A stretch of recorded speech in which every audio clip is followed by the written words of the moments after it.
इसलिए ऐसी बातें आपके लिए रखी हैं मैंने खोज करके, जिससे आपको चेतना पैदा हो जीवन में। क्योंकि कल ये समय आपके पास नहीं होगा, आज का ही समय है। आप इसमें किसी को नाराज करो या खुद को खुश करो, चाहे किसी को खुश करो, आप चाहे आज बदलो मत बदलो, सुधरो मत सुधरो। कल ही घोषणा हो गई थी कि आज की कथा तो पुण्य पाने के लिए है।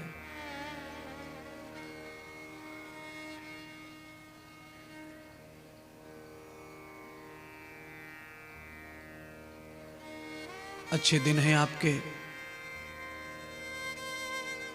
आपके घर में कोई दुख हो सकता है, पर भगवान और समय आपका अच्छा है। क्योंकि समय और भगवान दोनों जब अच्छे होते हैं तब ही संत और सत्संग दोनों एक साथ मिलते हैं।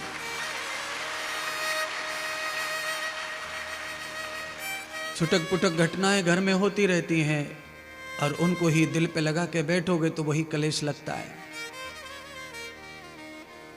जीवन में भी बहुत घटनाएं होती हैं, उनको भी पकड़ के बैठे तो जीवन में क्लेश पैदा होता है। चाहे जितना भी अच्छा समय आ जाए फिर भी ये कलेश तो रहेंगे।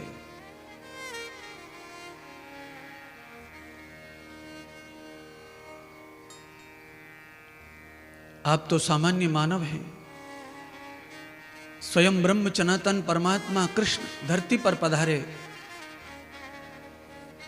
और देव भगवान श्री नारायण का विरोध स्वयं इंद्र ने कर दिया। कोई विरोधी कोई दुश्मन करे तो अलग बात है, इंद्र ने ही वर्षा करवा दी, बादल फाड़ दिए, ब्रज में बाढ़ पैदा कर दी। ये कौन बालक है जो इंद्र से टकराया? कभी कभी आदमी को अपने पद गौरव के चश्मे के कारण किसी दूसरे का बल दिखाई नहीं देता, इस कारण वो आदमी उत्तेजक होकर अविवेक होकर के कुछ भी उत्पात करता है। इंद्र भी ऐसे ही उत्पात करता रहा अपने गुरूर में, घमंड में। कई लोगों को घमंड होता है अपने पद का, गौरव का, और उसके कारण वो अपना दिखाते रहते सीधे भोले सरल लोगों पे, पर अंदर अंदर वो अपने लिए जो गड्ढा खोद रहे हैं उसमें फिर बचाने के लिए कोई और नहीं आएगा। इसीलिए अपने पद का, अपने समय का सदुपयोग तो करना चाहिए, पर कभी भी उसका दुरुपयोग नहीं करना चाहिए। भगवान श्री गिरधारी जी को पता चला ब्रज की सब गैयां सुखी हैं, इस समय केवल एक ही धाम है ऋषियों का, वृंदावन, जहां से सूचना आई है कि वहां कंस के दैत्यों ने आतंक मचा रखा है। अब तो भगवान श्री गोवर्धन की इस परम लीला को करके वृंदावन की ओर जा रहे हैं।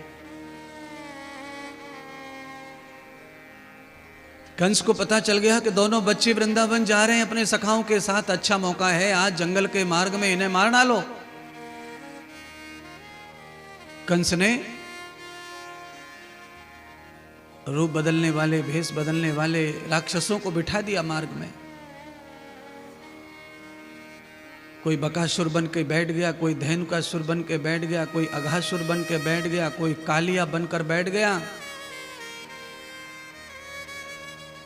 हमारे और आपके लिए कोई भेष बदल के आए तो पहचान न हो तो अलग बात है, हम तो सामान्य जीव हैं, पर ब्रह्म से क्या बचेगा? परमात्मा के नेत्रों से कुछ नहीं बचता है, वो तो बिना नेत्रों के सब पहचान लेता है। हमारी बदकिस्मती है कि हमें तो चश्मा लगा के भी कभी कभी अक्षर नहीं दिखते। आदमी का पहचान तो कठिन है, क्योंकि आदमी की पहचान इसलिए कठिन है कि आदमी हर पल रंग बदलता है, रूप बदलता है, हर पल,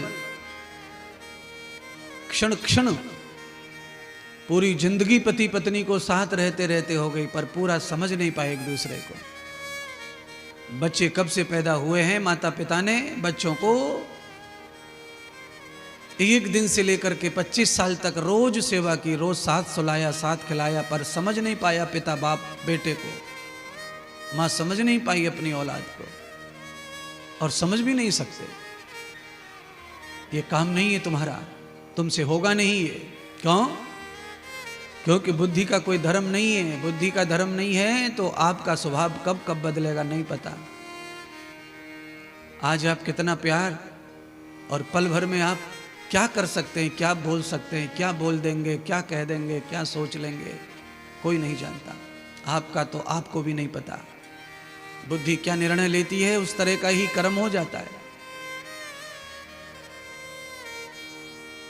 सारे सखा भगवान के साथ वृंदावन की ओर चल दी। ये सखाओं को कुछ नहीं पता कि कान्हा वृंदावन क्यों जा रहे। भगवान अपने लक्ष्य का किसी को नहीं बताते।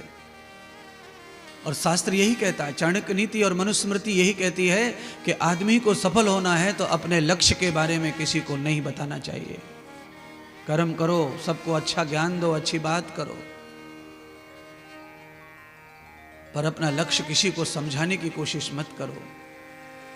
बाधाएं खड़ी हो जाएंगी, अविरोध आ जाएंगे, विरोध हो जाएगा, दुश्मन खड़े हो जाएंगे आपके लक्ष्य में भंग डालने के लिए। इसलिए आइए, भगवान के सखाओं के साथ में सखा बनकर, सखी बनकर किसी को वृंदावन चलना हो तो तैयारी करो। हमें भगवान ने भेजा है आपको आमंत्रण करने के लिए। हे मन चल रे वृंदावन धाम, राधे राधे गाएंगे। मन चल रे वृंदावन धाम, राधे राधे गाएंगे। मन चल रे वृंदावन धाम, राधे राधे गाएंगे। मन चल रे वृंदावन धाम, राधे राधे गाएंगे। मन चल रे वृंदावन धाम, राधे राधे गाएंगे। हाँ राधे राधे गाएंगे, श्यामा श्यामा गाएंगे। राधे राधे गाएंगे, श्यामा श्यामा गाएंगे। श्यामा श्यामा गाएंगे, राधे राधे गाएंगे। श्यामा श्यामा गाएंगे, राधे राधे गाएंगे। मन चल रे वृंदावन धाम, राधे राधे गाएंगे। मन चल रे वृंदावन धाम, राधे राधे गाएंगे।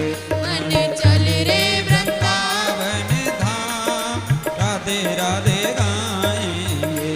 मन चल रे वृंदावन धाम, राधे राधे गाएंगे।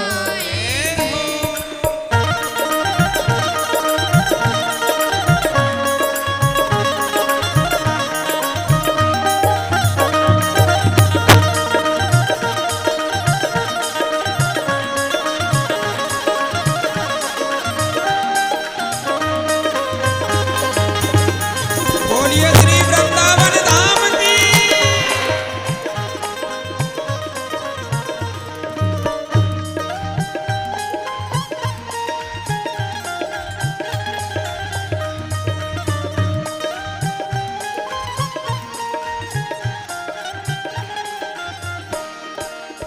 वृंदावन में यमुना किनारा, वृंदावन में यमुना किनारा।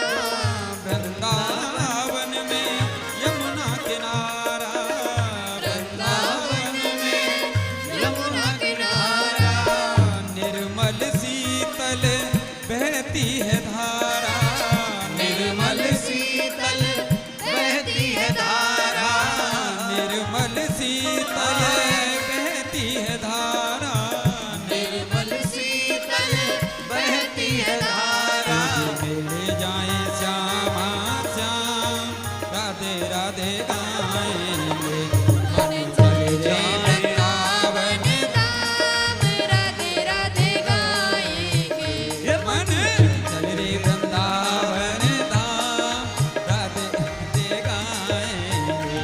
मन चल रे वृंदावन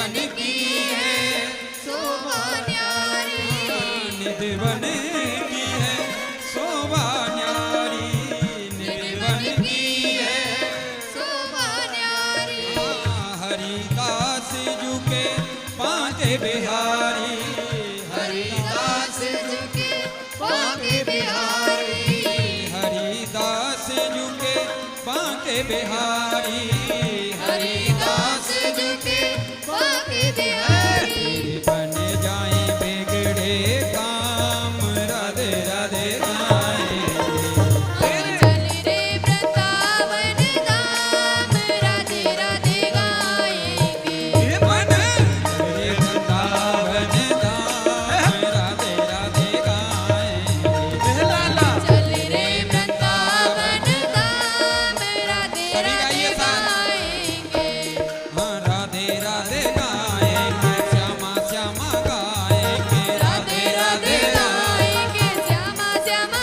गाएंगे श्यामा श्यामा गाएंगे राधे राधे गाएंगे श्यामा श्यामा गाएंगे राधे राधे गाएंगे तेरा कौड़ी लगे ना दाम राधे राधे गाएंगे रे वृंदावन धाम राधे राधे गाएंगे मन चल रे वृंदावन धाम राधे राधे गाएंगे मन चल रे वृंदावन धाम राधे राधे गाएंगे बोलिए राधे रानी सरकार की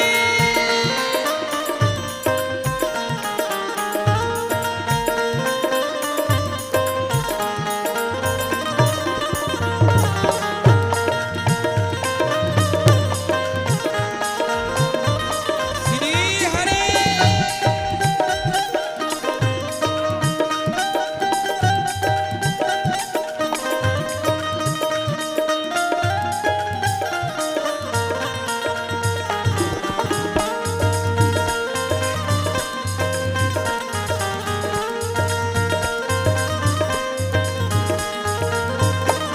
बोलिए सतगुरुदेव भगवान की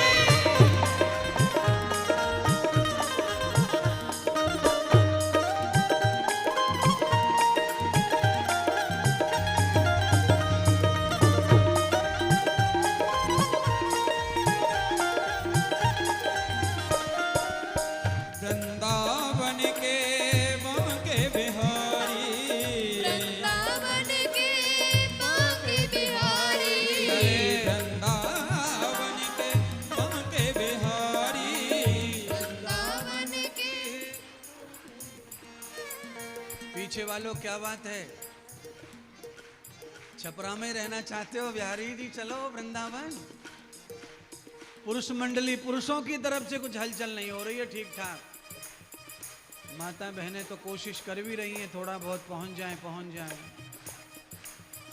वृंदावन के बांके बिहारी वृंदावन के पाके बिहारी ओढ़ के बेटे कांवल काली ओढ़ के बैठे कावलकारी ओढ़ के बेटे कांवल काले ओढ़ के बैठे कावलकारी पे मिलेगा विश्राम राधे राधे गाएंगे चल रे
गिरधारी लाल की जय हो भागवत भगवान की जय हो जय जय श्री राधे बोलिए सतगुरुदेव भगवान की जय हो त्रिपुंजलोचनं भवते नारायणं व्यापकं बालगोविन्दरूपिणम्।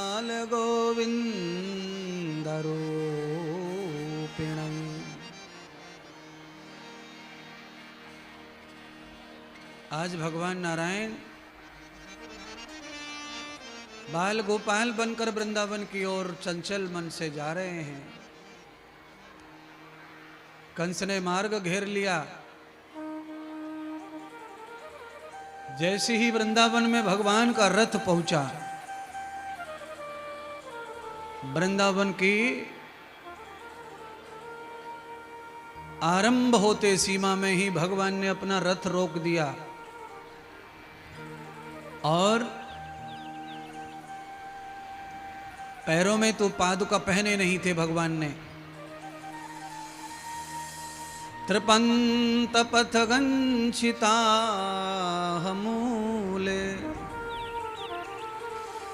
यथास्तवेति यत क्रीडरस्यौ।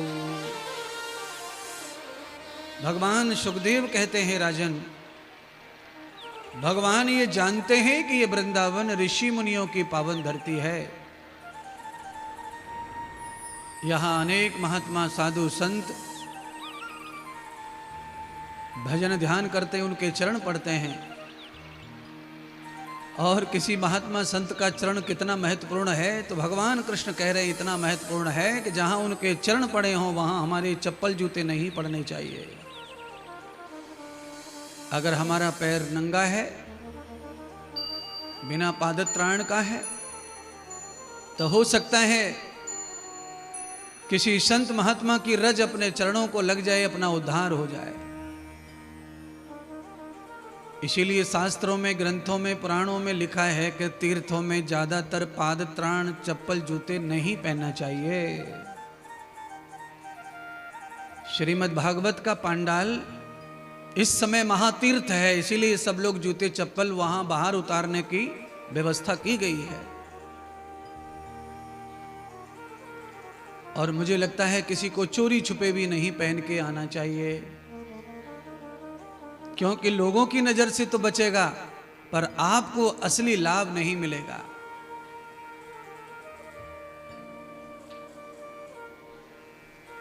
चप्पल जूतों में नंगे तार पर पैर पड़ जाए और बिजली आ रही हो तो आपको बिजली पकड़ती नहीं है। चप्पल में रबर प्लास्टिक होने के कारण ऐसा हो जाता है। जैसे बिजली आपके शरीर को स्पर्श नहीं करती चप्पल जूता के कारण, वैसे ही महान पवित्र स्थानों पर भी वो जगह आपको सुख नहीं देती। वो धरती का रेत मिट्टी जिसमें जो संतों की ऊर्जा भरी है, उस रज का स्पर्श तो सिर के ऊपर से होना चाहिए। कल की कथा में आपने सुन लिया था, यशोदा मैया अंत तो गत्वा भगवान शिव जी के चरणों की राख मिट्टी भगवान के माथे पे लगाने को तैयार हुई कहने से, क्योंकि वो जानती है साधु संतों के चरणों की रज हमारे दुख दर्द पीड़ा बंद कर देते, समाप्त कर देती है। महात्मा का चरण रज इतना प्रभावशाली है, भगवान के शरीर का स्पर्श कितना प्रभावशाली होगा। भगवान पैदल चल पड़े और यमुना जी पर पहुंचे श्री वृंदावन में।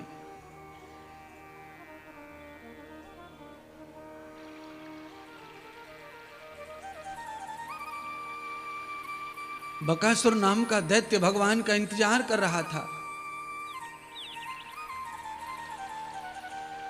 मेढक और मच्छी खाने वाला भगत बन के बैठा था। हरे कृष्ण कृष्ण कृष्ण हरे हरे। मान लीजिए इस मंत्र का जाप वो भले ही नहीं कर रहा था, पर कृष्ण का ही ध्यान कर रहा था।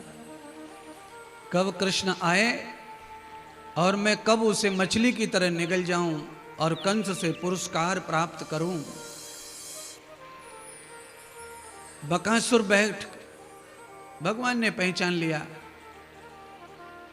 ये मामा का भेजा हुआ राक्षस है और ये मेरा ध्यान इसीलिए ही कर रहा है कि ये मुझे दुश्मन की नजर से देख रहा है। आप कल्पना करना, आप जिन्हें चाहते हैं कभी कभी आप उनकी याद भूल सकते हैं, पर दुश्मन की याद भुलाए भुलाई जाती नहीं है। गोस्वामी जी कहते हैं कि इस दुनिया के जितने भक्त थे सब भक्तों से ज्यादा रावण याद करता था राम जी की, क्योंकि ईर्ष्या घृणा और द्वेष दुश्मनी ये आदमी को फ्री नहीं होने देती उस व्यक्ति की यादों से। और आपके अंदर से ईर्ष्या घृणा द्वेष निकल जाए तो आप फ्री हो जाएंगे यादों से। भगवान ने ज्यादा देर नहीं की, बकासुर की गर्दन मरोड़ दी और उसे फेंक दिया पानी में। भागवत के अनेक आचार्य कहते हैं ये बकासुर है कौन, जो भगवान का ध्यान भी कर रहा है और भगवान को खाना भी चाहता है। तो जितने बाह्य भक्त हैं, बाह्य भक्त कैसे होते हैं, बाहर से खूब भगत दिखते हैं पर अंदर बहुत काले होते हैं, बहुत खराब होते हैं।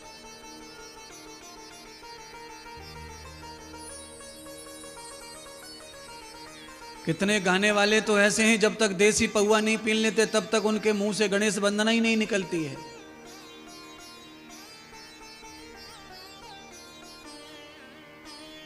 और कितने लोग संख्या में अत्यधिक, इतने करोड़ों लोग ऐसे हैं जो मांस मटन अंडा दारू खूब खाते हैं और खूब मंदिर जाते हैं। ये कौन है? तो भागवत में इनको बकासुर की ही संज्ञा दी गई है। बकासुर का मतलब होता है हिंदी में बगुला भगत।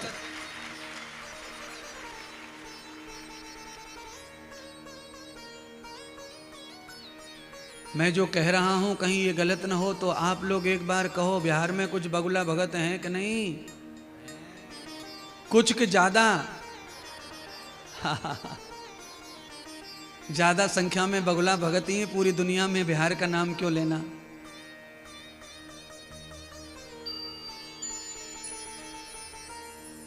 बगुला भगत का जो है परिभाषा बहुत ज्यादा कर सकते हैं पर इतना ही ठीक है। अब आप बहुत समझदार हैं इसलिए इशारे में समझ गए तो अच्छी बात है। बताना इसलिए आवश्यक है कि भगवान ने उसके साथ ज्यादा देर नहीं की उसे समाप्त करने में। हनुमान जी ने भी कालनेमी को टांग पे टांग धर के चीर दिया था। क्यों? कालनेमी ने भी समुद्र के टापू पे जाकर भजन शुरू किया और उसने तो ऐसा भजन शुरू किया कि राम नाम की चादर ओढ़ के बैठ गया हाथ में खंजरी लेकर के, और रामा रामा रामा रामा रामा रामा। हनुमान जी ज्ञानी होके भी फंस गए रामा रामा में। हनुमान जी को इतना ज्ञान कि सूर्य उनके गुरु, पर रामा रामा में वो भी फंस गए। हनुमान जी को भी भ्रम हो गया कि तो राम का भगत है, अपना ही परिवार का है, चलो यही पानी पी लें अपन। प्यास लगी उनको। ये कथा भी मैं इसलिए सुना रहा हूं कि प्यास लगी हो, भूख लगी हो और नींद लगी हो तो भी मरना मंजूर है, पर किसी बगुला भगत के और कालनेमी के घर का भोजन और पानी नहीं ग्रहण करना चाहिए।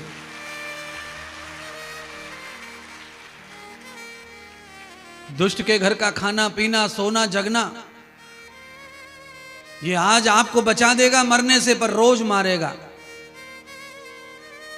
और बिना पानी के, बिना भोजन के, बिना निद्रा के मर भी जाओगे तो एक ही बार मरोगे। इसीलिए ज्ञानी कहते हैं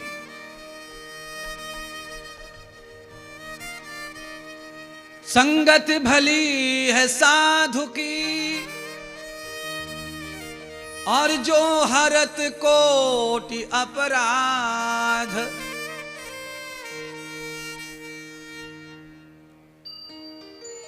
दुर्जन की संगत बुरी,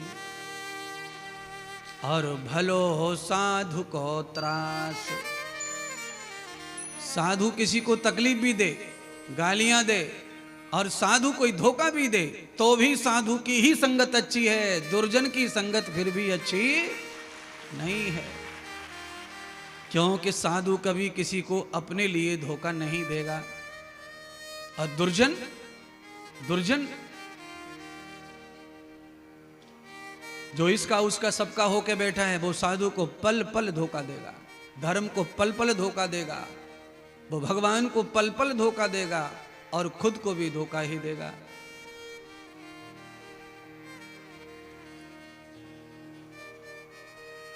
भगवान अपने मित्रों के साथ में वृंदावन की गलियों में आगे बढ़े तो एक रास्ते से पगडंडी से जा रहे थे, तो अजगर सांप